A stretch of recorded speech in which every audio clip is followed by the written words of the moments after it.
পিস্তলটা বের করে তাদেরকে শো আপ করে এবং ওই জায়গায় লোডেড করে। লোডেড করার পরে জুলহাসকে দিলে জুলহাস আমাদের যে ভিকটিম আছে তাকে গুলি করে। গতকাল আশুলিয়া থানাধীন পলাশবাড়ি এলাকায় একটি গোলাগুলির ঘটনা ঘটে। তারই জের ধরে ঢাকা ডিবি আমাদের নতুন এসপি মহোদয় মোহাম্মদ মিজানুর রহমান স্যারের নির্দেশনায় আমরা কাজ শুরু করি এবং তারই ধারাবাহিকতায় গতকালকে আমরা 4 জনকে গ্রেপ্তার করি এবং অস্ত্র উদ্ধার করি।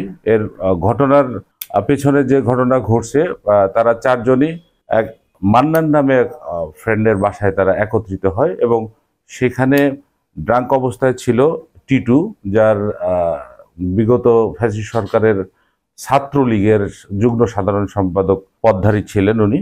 তো ওনার কাছেই অস্ত্রটা ছিল।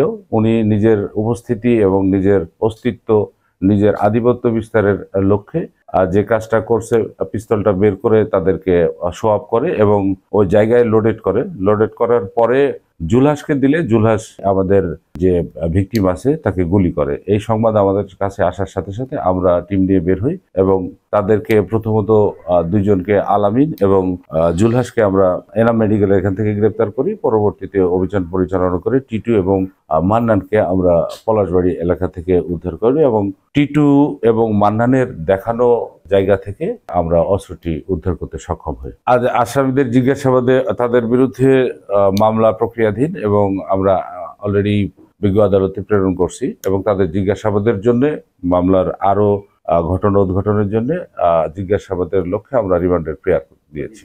মামলা প্রথমত অস্ত্র মামলা তো হবেই। তারা যে ঘটনা ঘটিয়েছে এটা বাদী হয়ে যদি ভিকটিমের গার্জিয়ানরা মামলা করে তো আরেকটা মামলা হবে। এটা তো তাদের বিষয়, অবশ্যই মামলা করবে।